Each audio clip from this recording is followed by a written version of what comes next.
Quelle que soit ta prison, quelle que soit ta douleur, quelle que soit ta situation, Dieu fera. L'Alliance des évangélistes et ses invités vous propose désormais un nouveau rendez-vous avec la parole de Dieu sur KMT Télévision. Gloire à Dieu, que le Seigneur soit béni. Donc, nouveau rendez-vous pour aujourd'hui. Comme d'habitude, je salue tous ceux qui nous regardent ce matin. Je sais qu'il y a des habitués, des gens qui régulièrement nous regardent et c'est un plaisir de savoir que vous êtes derrière votre téléviseur. Et comme d'habitude, on a l'habitude de dire que c'est un plaisir de savoir que vous nous ouvrez votre porte, la porte de votre maison, vous acceptez que nous soyons dans votre intimité et afin de pouvoir partager la parole de Dieu avec vous. Donc c'est un privilège pour chacun d'entre nous qui sommes là. D'ailleurs, je vais présenter mes invités. Et vous dire également que vraiment dans cette émission, nous croyons que le Seigneur va vous bénir également. Et je sais qu'il y a des gens qui laissent leurs activités afin de pouvoir se consacrer à ces minutes. Et je salue particulièrement les personnes de Martinique, de Guadeloupe, de Guyane, de France, un peu de partout, ceux qui vont également prendre cette émission sur YouTube. En tous les cas, que Dieu vous bénisse ce matin et qu'il vous fortifie. Donc, je ne suis pas seul, donc je suis là en guise d'introduction. Donc, je vais introduire deux serviteurs de Dieu qui, pendant des années que j'ai connus, plus le pasteur que je vais passer après. Mais en tous les cas, je vais tout d'abord vous introduire le pasteur Smon Amberg, Jean, que j'ai connu sur certaines années au début, compte tenu du travail qu'il faisait. Donc, j'ai eu l'occasion de voir quand j'étais très jeune. J'ai accepté l'évangile très jeune, à 13 ans. Donc, oui, j'ai pu connaître tout ce monde-là. Et donc, il va se présenter. Je crois qu'il fait pas un grand travail dans l'œuvre de Dieu. De toutes les façons, donc, je suis commencé naturellement en Haïti. Et je vous regarde ou bien je dois regarder? Juste là. Ouais. Celui donc, de gauche, je suis celui commencé, de droite. Je suis commencé donc à la Martinique. Et donc, ça c'est toute une histoire parce que peu de personnes connaissent que c'est Hans-Peter Bolly qui, en Hollande, quand j'avais 20 ans, il prêchait dans une église et j'étais là pour la deuxième fois. Et lui, il ne parlait pas encore l'hollandais, il prêchait en allemand, mais il y avait quelqu'un qui traduisait. Et c'est là que je me suis converti et c'est lui qui m'a, disons, prié pour ma conversion. Oh. Et donc, le lendemain, on avait un groupe de jeunes, j'allais déjà avec eux. J'ai dit quelque chose là aussi parce que je me sentais formidable après ma conversion. Et donc, c'est là que tout a commencé. Donc, en Hollande, j'ai travaillé pendant 8 ans, naturellement un travail normal, mais aussi donc avec la jeunesse et tout ça. Et pour mon travail, je devrais sortir parce que j'étais représentant pour une grande factory américaine en Hollande. Et donc, je devrais changer de province. Et c'est là, dans cette église où j'allais, je connaissais les gens là, j'étais là 3 mois quand Hans-Peter était là, venu de la Martinique pour prêcher et donc pour parler de la Martinique. Et à la fin, donc, il a dit, on cherche un couple pour m'aider à la Martinique. J'étais juste arrivé dans cette église-là. C'est-à-dire, Dieu connaît ce qu'il fait. Tout à fait. Et donc, ma femme et moi, nous avons dit oui. Elle était enceinte et donc on est venu ici en janvier 72, moitié 72, et nous avons travaillé ici pendant 10 ans. Ça, c'est donc le frère Jean qu'on me connaît un peu partout. Tout à fait, tout à fait. Voilà. Je pense que ce sont les plus anciens vraiment qui te connaissent, qui ont connu ton travail. Et puis ceux également qui, de ta présence ici, parce que j'ai cru comprendre par rapport à la situation d'Haïti, tu es en Martinique depuis. Si on peut parler un petit peu donc plus tard, parce que les Martiniquais ne comprennent pas vraiment ce qui arrive. Et la Martinique est un paradis comparé par Haïti. C'est une chose terrible. Mais on en parlera. On va en parler tout à l'heure. Oui. Donc, je voudrais également présenter notre deuxième invité, le pasteur Hans-Peter Bolly, qui est avec nous, et que j'ai connu également très jeune. Et je pense que son parcours dans l'évangélisation C'est un parcours qui, quand même, nous a apporté beaucoup. Et c'est pour cela que je pense qu'il est là ce matin également, qu'il va partager avec vous. Pour ceux qui ne le connaissent pas, il va se présenter. Oui, merci beaucoup, Marius. Je suis content de pouvoir me trouver ici. Effectivement, donc, mon parcours est un peu différent de celui de mon ami Johan, alias Frère Jean, puisque moi, je viens de la Suisse. Et donc, je me suis converti lorsque j'avais presque 19 ans. Et peu de temps après, j'ai reçu vraiment l'appel missionnaire. Donc, je savais très vite que le Seigneur m'avait destiné à une œuvre missionnaire. Et finalement, donc, je raccourcis un peu, mais donc, finalement, nous nous sommes retrouvés ici aux Antilles, où effectivement, nous avons pu établir des églises, prêcher l'Évangile. Je me souviens de la réflexion d'un pasteur baptiste qui avait dit « Boli pense que c'est lui seul qui doit évangéliser la Martinique ». Enfin, donc, ce n'était pas tout à fait vrai, parce que jusqu'à présent, il y a encore beaucoup à faire, n'est-ce pas? Tout à fait. Mais de toute façon, je suis content de pouvoir me trouver ici. D'accord. Donc, c'est un plaisir de pouvoir déjà permettre aux personnes qui ne connaissent pas, ne vous connaissent pas, de déjà, premièrement, vous connaître. Et puis, je pense que c'est le début, hein.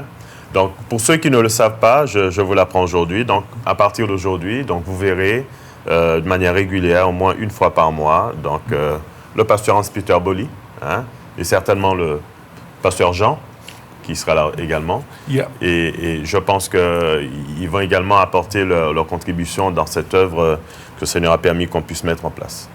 D'accord? Donc, je passe la main à qui? Donc, ensuite, moi, je dirais, alors, je voudrais juste revenir sur ton parcours, n'est-ce pas, la façon dont tu es arrivé. Et donc, nous avons travaillé pendant 10 ans ensemble, harmonieusement. Et à un moment donné, tu m'as fait comprendre que tu as reçu une vision, un appel de la part du Seigneur. Alors, avant que tu expliques un peu, je voudrais juste insister sur l'importance que Dieu a un plan pour nous tous. Je pense ici à un célèbre livre du pasteur Rick Warren, Motivé par l'essentiel, où donc il explique que nous tous, nous avons reçu un appel de la part du Seigneur, que Dieu a une destinée pour nous. Je me souviens de ce que l'apôtre Paul a dit par rapport à David. Il a dit que David, après avoir servi au dessein de Dieu, est mort. Et ce sont ces paroles, servi au dessein de Dieu, qui m'ont interpellé. Je suis persuadé que nous tous, nous sommes appelés à quelque chose. Et malheureusement, l'Alliance évangélique mondiale dit que 80% des gens ne connaissent pas leurs talents et leurs dons, donc ne savent pas comment s'investir dans l'Église. Alors, je suis content de savoir que toi, Johan, frère Jean, tu as reçu un appel pour un autre pays que la Martinique après 10 ans de bonne collaboration. Alors, s'il te plaît, parle-nous-en un peu. Oui, de toutes les façons, donc, je ne peux pas oublier les 10 ans que j'étais ici et que même le temps que j'étais à la Martinique, en Haïti, donc je suis revenu régulièrement parce que mes fils étaient obligés, après la révolution contre Duvalier, de finir leurs études ici à la Martinique. Donc j'ai toujours gardé le contact avec... sur Haïti, on vient dans un petit moment, mais je veux d'abord quand même souligner donc que l'appel que j'ai reçu, c'était pour la Martinique. Et après, Dieu te conduit dans d'autres choses. Je n'oublierai jamais la Martinique. Je parlais à peine un peu le français. Et donc, je donnais des études bibliques, parfois dans les maisons privées où on... Et donc, je donnais des études bibliques dans un français qui ne comprenait pas, mais les Martiniquais étaient si gentils.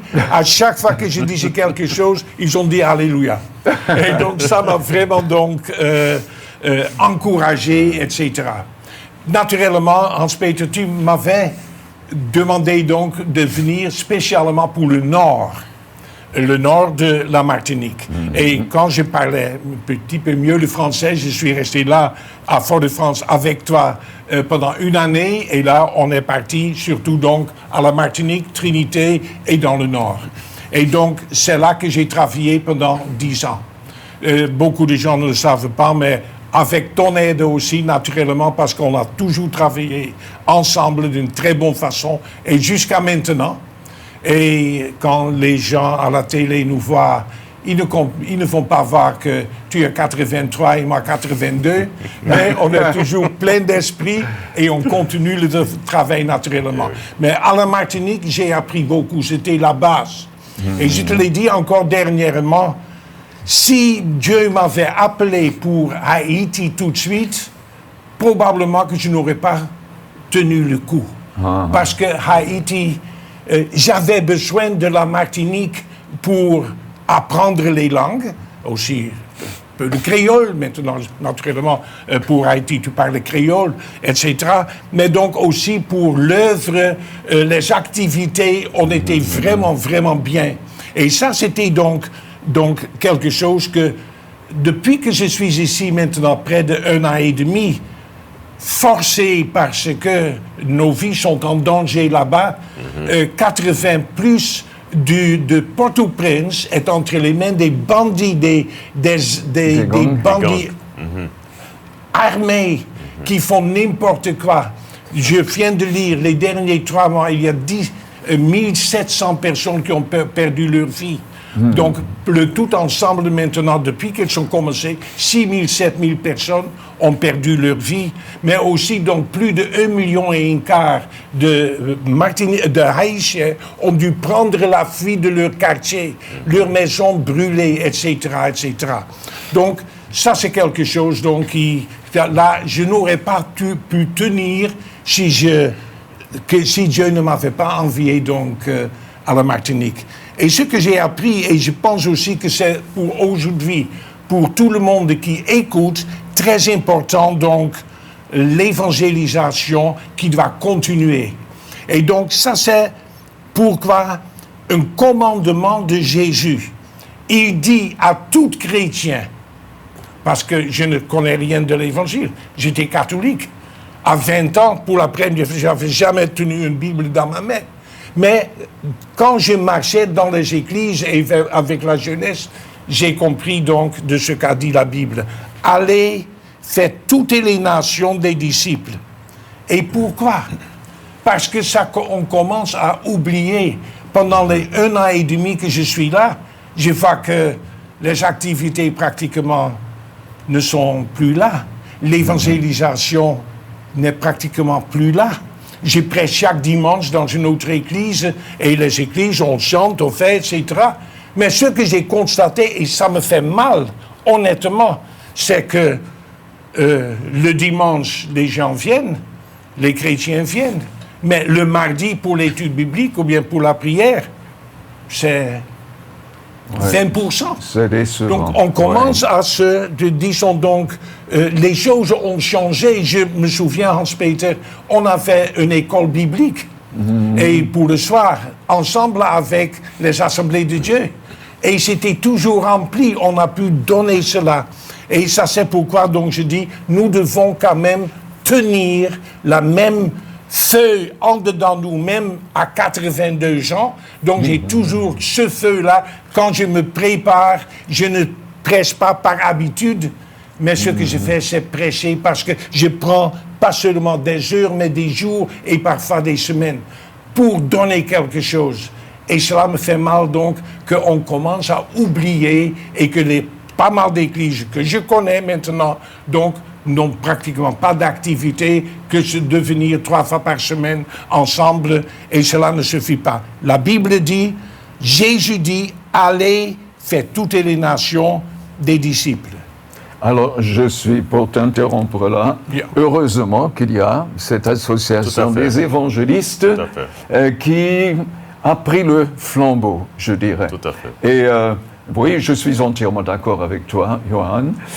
Tu sais, il y a un dicton qui dit que chaque personne avec Christ est un missionnaire et chaque personne sans Christ est un champ missionnaire. Donc, soit nous sommes missionnaires, soit nous sommes champs missionnaires. Donc, à vrai dire, nous tous, nous n'avons pas besoin de savoir prêcher, mais nous avons un témoignage à partager.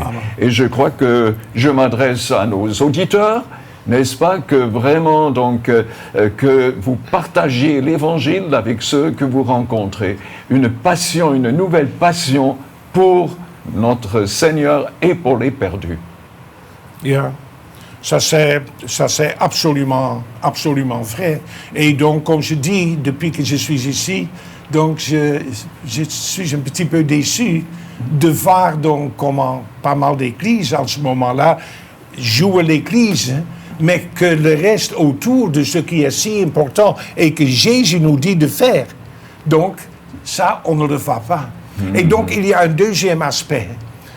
Avant-hier, avec le pasteur Gérard Ursulet, nous sommes allés visiter 2 vieilles dames. Et donc, c'était tellement bien. Donc, elles étaient tellement contentes. Une dame qui ne peut plus marcher, mais de nous voir, on a prié, on est resté là 1 heure de temps, et l'autre aussi, 90 ans. C'est-à-dire, l'Église a aussi un devoir. Ouais. Donc, parce qu'il y a beaucoup de vieillards. Et quand je dis vieillard, je ne compte pas moi-même, parce que je ne me sens pas vieillard, mais je le suis quand même, tu vois. Mais donc, il est important donc, que les églises, là aussi, n'oubliez pas ceux qui étaient là pendant 20, 30, 40, 50 ans, et donc ils sont en train ne peuvent plus venir, etc.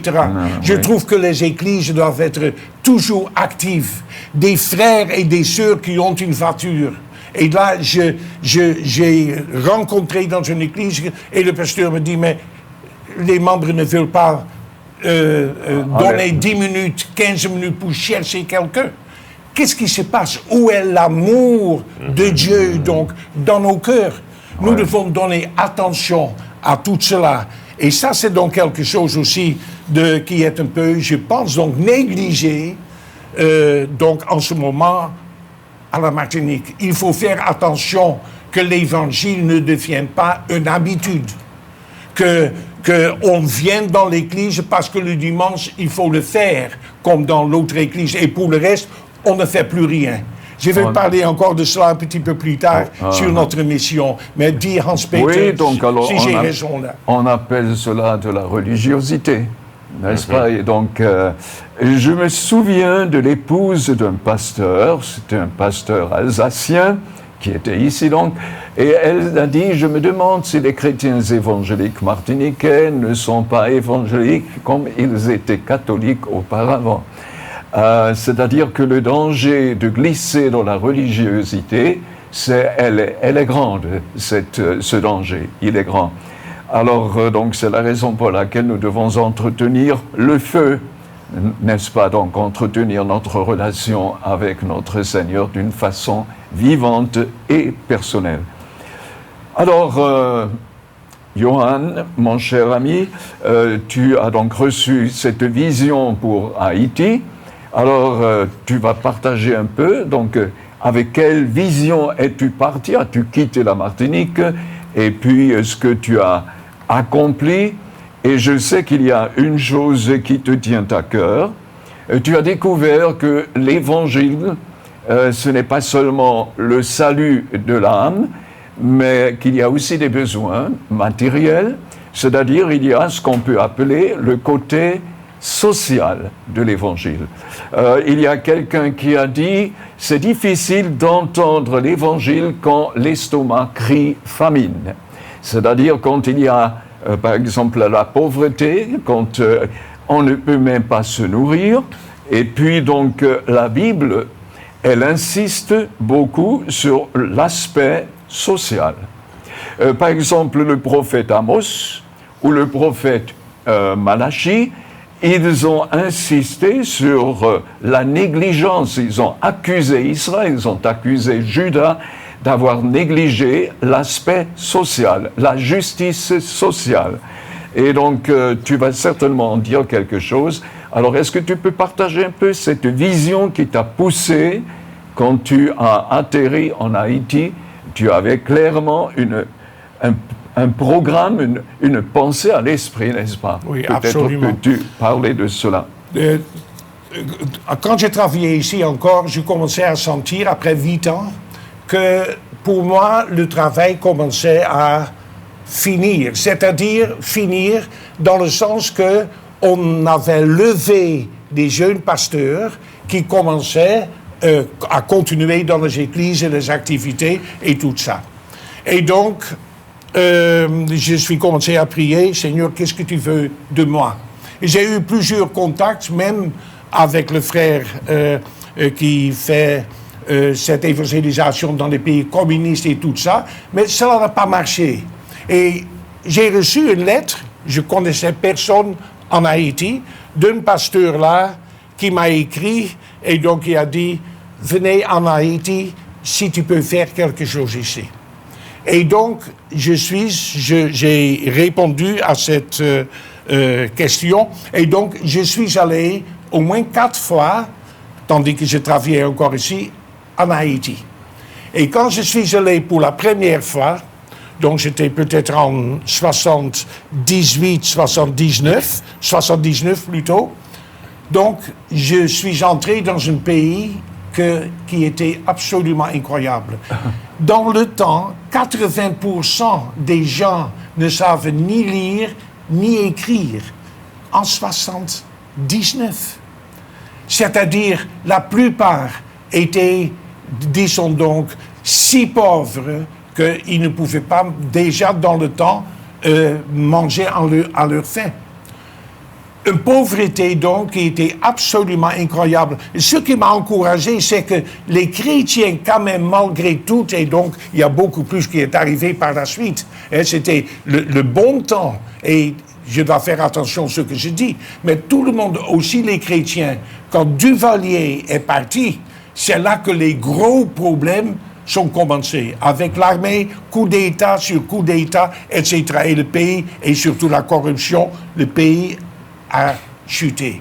Mais donc, ce que j'ai appris là, les chrétiens, malgré tout, louent Dieu, parce qu'on pense souvent que les Haïtiens, tout le monde fait le foudou. Hein, donc, mais le foudou existe ici aussi. Et le foudou existe aussi dans les autres îles, les Cuba et tout ça. Ça a toujours existé, il faut continuer. Mais il y a là aussi des chrétiens vraiment, donc mettons... consacrés à Dieu.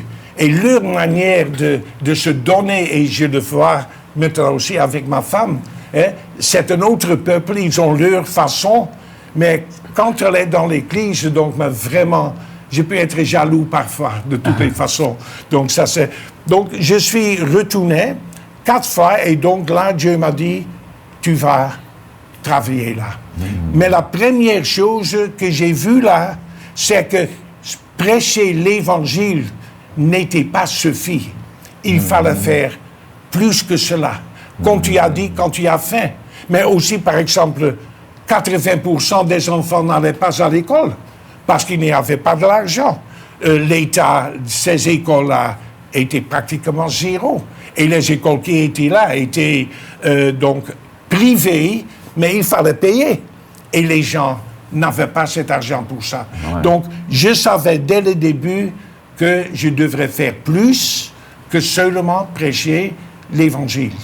Et c'est ça donc, et c'est ça ce que la Bible dit, notre mission, mais aussi la mission de chaque chrétien. Donc en Matthieu 25, et je l'ai écrit ici, « Car j'ai eu faim et vous m'avez donné à manger. J'ai eu soif et vous m'avez donné à boire. J'étais étranger et vous m'avez recueilli. » Il faut dire que les Martiniquais, j'étais étranger, mais ils m'ont recueilli vraiment de façon magnifique. J'ai les meilleurs souvenirs d'eux. J'étais nu et vous m'avez vêtu. J'étais malade et vous m'avez rendu visite. Et j'étais en prison et vous êtes venus vers moi. C'est-à-dire, c'est notre mission. Jésus parle de cela. Même aller en prison, les gens disent, bon, ils ne sont pas là pour rien. Mais nous avons ici aussi des pasteurs, donc ils vont donc en prison. Et depuis des années, déjà dans l'évangélisation en Hollande, j'allais en prison en Hollande. Mais donc maintenant, je travaille aussi encore volontairement donc pour une organisation Epaphras qui envoie des travailleurs spirituels, des pasteurs et autres, donc dans le monde entier pour visiter les Hollandais dans les différentes... Je fais ça, par exemple, et je le fais toujours, en République dominicaine, où à un certain moment, il y avait une quarantaine d'Hollandais. Et dans des circonstances absolument terribles. Je le fais maintenant à la Martinique. Et on m'a demandé aussi de le faire en Guadeloupe, où il y a aussi des Hollandais. C'est-à-dire, nous devons faire plus. Et aussi dans nos églises, je pense qu'il y a des chrétiens qui sont peut-être oubliés, mais ils ne vont peut-être pas mourir de faim, mais de toutes les façons qui sont très, très pauvres et qu'on oublie. Et je pense que la tâche de l'Église n'est pas seulement prêcher l'Évangile, gloire, alléluia, 2 heures de temps, etc. Et pour le reste, c'est fini. Mais nous devons réfléchir, pasteurs, responsables, etc., de ce qui est vraiment notre tâche. C'est-à-dire prêcher l'Évangile, mais aussi donc penser aux besoins de nos personnes et autour de nous. Oui, alors justement, quand je regarde un peu les miracles du Seigneur Jésus, ce n'était pas seulement des guérisons ou des délivrances. Non, tout à fait. Il avait aussi un cœur pour l'aspect social. Absolument. Par exemple, la multiplication des pains et des poissons, ce n'était pas directement pour le salut de l'âme, c'était un besoin humain, tout simplement, pratique, ou encore quand Jésus a transformé l'eau en vin, il a sauvé un couple d'un grand embarras, ça n'avait rien à voir avec le salut de l'âme. Donc Jésus s'intéressait aussi à cet aspect-là. Et nous voyons cela donc, alors tu as cité Matthieu chapitre 25, c'est d'ailleurs un passage que j'ai encouragé mes auditeurs récemment donc à lire, donc c'était le dimanche de l'Église persécutée. C'est un passage qui nous lance un défi, hein. Et ce n'est pas en vain que Jésus, il cite ce passage, c'est-à-dire c'est en rapport avec le jugement dernier, où il y aura séparation entre les brebis et les boucs. Donc c'est l'aspect social. Et j'ai dit donc tout à l'heure que le prophète Malachi, il s'est adressé aux Juifs qui étaient revenus de l'exil, et il devait leur faire 5 reproches. Et un de ces 5 reproches, c'est qu'ils avaient négligé les veuves, les orphelins, les pauvres, les étrangers. Donc visiblement, Dieu s'intéresse aussi à cet aspect-là. Et tu as tout à fait raison quand tu insistes sur l'importance et la question, qu'est-ce que nous, en tant qu'Église, qu'est-ce que nous pouvons faire en faveur de ces groupes de personnes? Oui. De toutes les façons, donc, je crois personnellement, parce que je suis un homme très simple. Je suis né dans la guerre en 1943. Et né dans la guerre, c'est-à-dire donc, quand je suis grandi, donc, on était très pauvres, la Hollande était détruite. Et donc, j'ai dû apprendre un métier. Et à 14 ans, mon père m'a retiré de l'école parce que je devrais aider à faire survivre la famille. Et donc, c'est ça ce que j'ai fait. Et quand j'ai connu Dieu, donc, il a travaillé de la sorte que j'ai eu un travail. C'est-à-dire qu'il maintenant, normalement, donc, est pour des gens autres, étudier des études et tout ça, mais Dieu m'a donné, donc, c'est-à-dire les possibilités. Et donc, j'avais une très bonne vie. Mais quand l'appel est venu, donc là, j'ai tout laissé, et donc je suis venu à la Martinique par la foi. Et donc, cela signifie que tu nous as aidés, tu as loué la première maison où on a vécu, à Pointe-de-Nègre. Je n'oublie jamais ça. Mais de toutes les façons, notre mission, donc, est quelque chose de bien. Et retournant, je ne sais pas s'il y a du temps, ou bien plus tard un petit peu, quand je suis venu en Haïti, j'ai vu premièrement, il faut faire quelque chose pour les enfants. Ouais. J'ai pu élever, par la grâce de Dieu, bien un homme simple, mais Dieu m'a donné les possibilités donc pour bâtir un village d'enfants. À travers les années, 700 enfants, j'ai pu élever, souvent comme des bébés que je cherchais dans l'hôpital, abandonnés. Après le tremblement de terre, on avait un appartement, parce qu'on a des appartements où les enfants étaient. Donc, il y avait 35 bébés, les parents morts, etc., qui venaient chez nous. Mais à côté de ça, la première chose, on a fait une école. Aujourd'hui, je viens d'avoir des rapports, même que nous ne sommes pas là pour le moment, le travail continue, malgré tous les dangers. Donc, on a quelques 1000 enfants dans 2 écoles que nous avons, de 3 ans jusqu'à baccalauréat. C'est-à-dire donc, et là, on leur donne des possibilités de se développer. Mais avec le tremblement de terre et les autres choses qui passaient là, eh bien, on a aidé. J'ai pu bâtir 70 petites maisons pour les gens qui avaient tout perdu. Je ne parle pas de moi, mais Dieu donne des possibilités. Une grande partie de ma vie était aidée des plus pauvres, dont ici à la Martinique, on n'a même pas d'idée donc de ce qui se passe. Et ça, c'est pourquoi je le dis avec tout mon cœur aussi ce matin. Et je suis content qu'on me donne la possibilité donc d'en parler un peu. Les églises ont le devoir, et pas se contenter parce que l'église est remplie, mais de se contenter avec cela, mais nous devons faire plus. C'est-à-dire, et l'évangélisation, et les visites, et donner aux gens de ce qu'ils ont besoin. Regardez, et ça c'est donc cela m'a touché. Jacques 1, le verset 27. Oui. La religion pure et sans tache devant Dieu, notre Père, consiste à visiter les orphelins et les veuves dans leur affliction. Mais pas seulement les orphelins et les veuves. Qu'est-ce que vous pensez d'une femme qui perd sa fille, comme nous avons des contacts, et donc une autre fille est encore donc a aussi le cancer. C'est-à-dire comment, comme Église, nous aidons ces gens-là.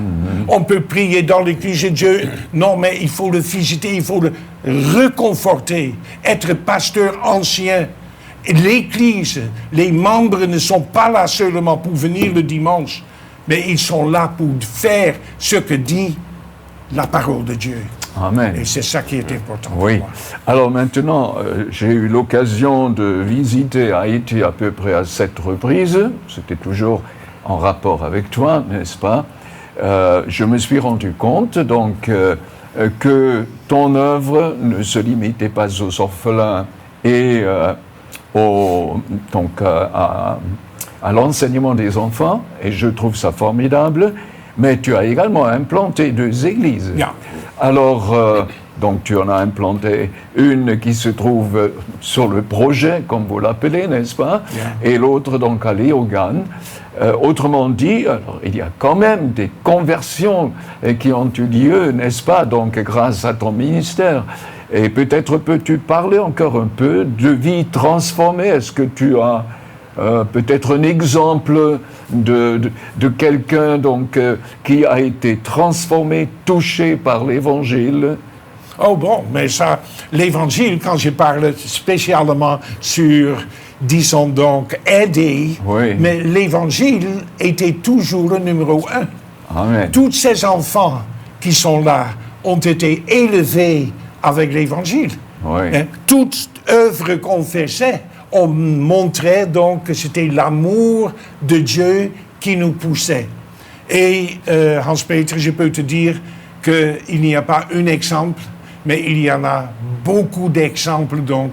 Parce que, par exemple, à 18-19 ans, les jeunes là, qui étaient élevés souvent comme bébés, donc on louait des maisons pour eux, ils faisaient des études pour faire un métier, etc. On a des contacts toujours.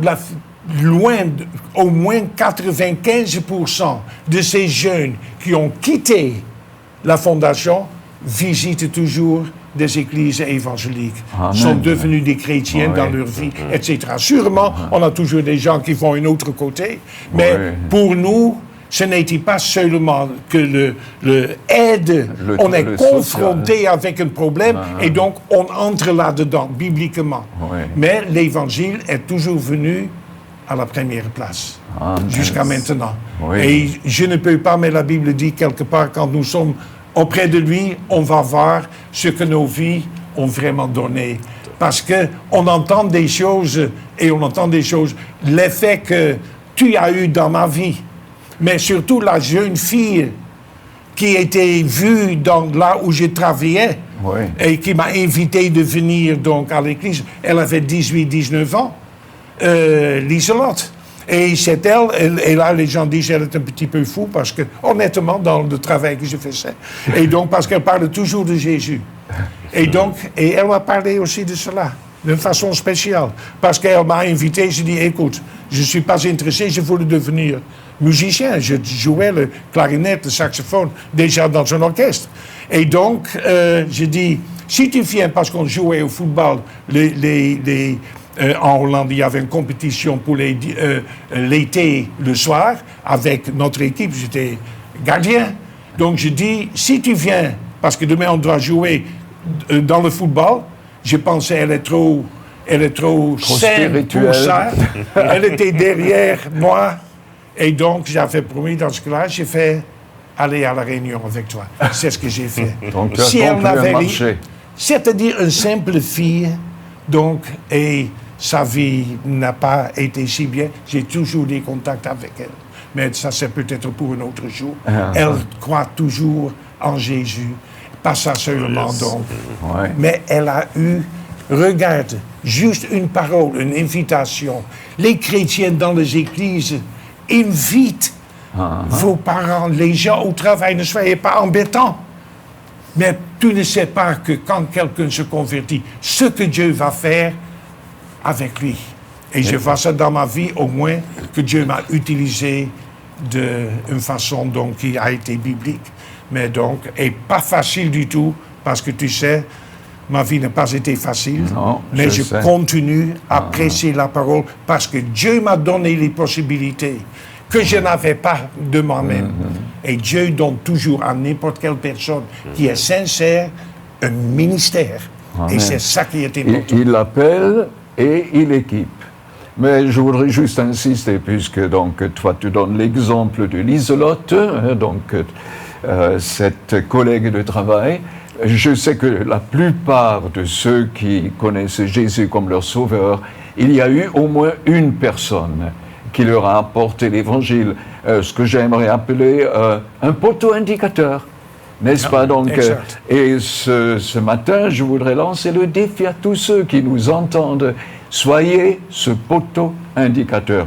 Dans mon cas, c'était un collègue, un camarade de classe, qui à répétition m'a parlé du Seigneur, qui m'a donné ma première Bible, et qui finalement donc était le moyen pour m'inviter à une réunion où je me suis converti.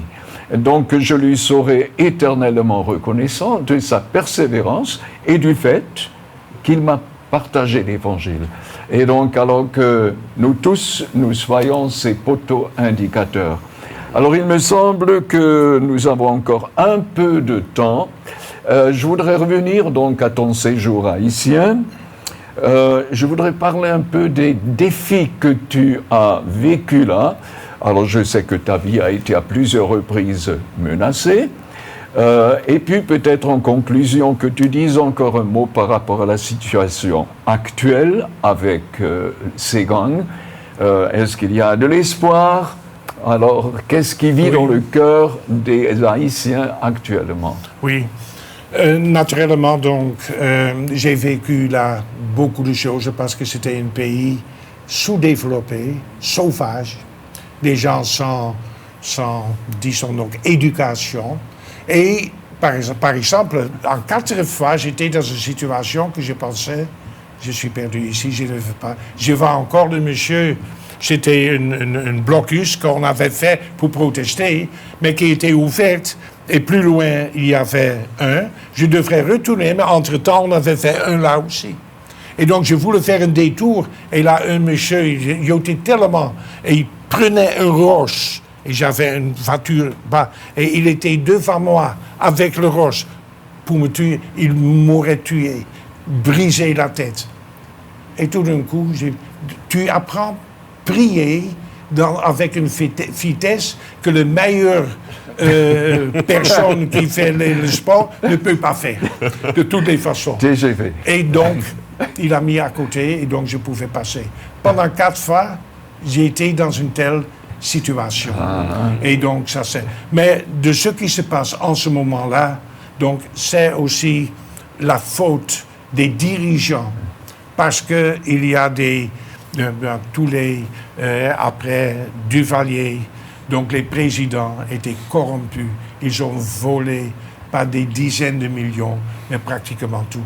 Le pays n'a jamais pu se développer. Et donc c'est là que chaque homme politique, mais aussi des grands hommes de business, des gros, hein, donc ils avaient chacun sa gang pour lui aider, protéger, etc. Mais ça, c'est tellement mal tourné qu'à un certain moment, les gangs disaient, maintenant, nous sommes forts. Ils n'écoutent plus.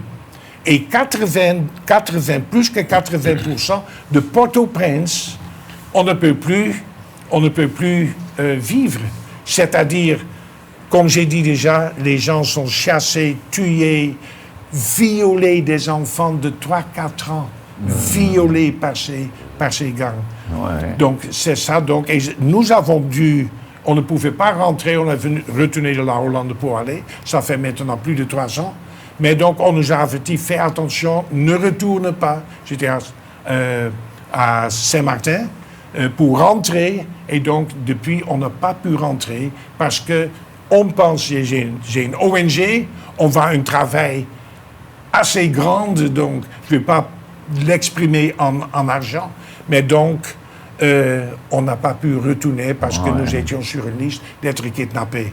Et si on m'avait kidnappé avec ma femme, on avait demandé 2 millions, 3 millions d'euros, etc. Donc non, ça c'est pourquoi donc c'est pas. Mais ce pays, juste une bonne nouvelle, le UN a adopté une résolution. Si tout est bien donc autour d'avril, il y a une armée de 5 000, près de 6 000 soldats. Il y a déjà 12 pays qui ont répondu et nous espérons qu'ils vont venir pour nettoyer ce pays et pour que nous pouvons retourner aussi.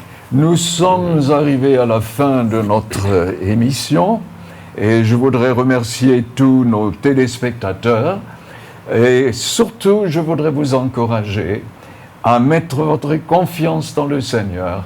Et si vous ne connaissez pas encore Jésus comme votre sauveur, comme mon ami Johan et moi-même, donc nous avons pu faire la connaissance, alors je vous invite, n'hésitez pas, ouvrez votre cœur au Seigneur.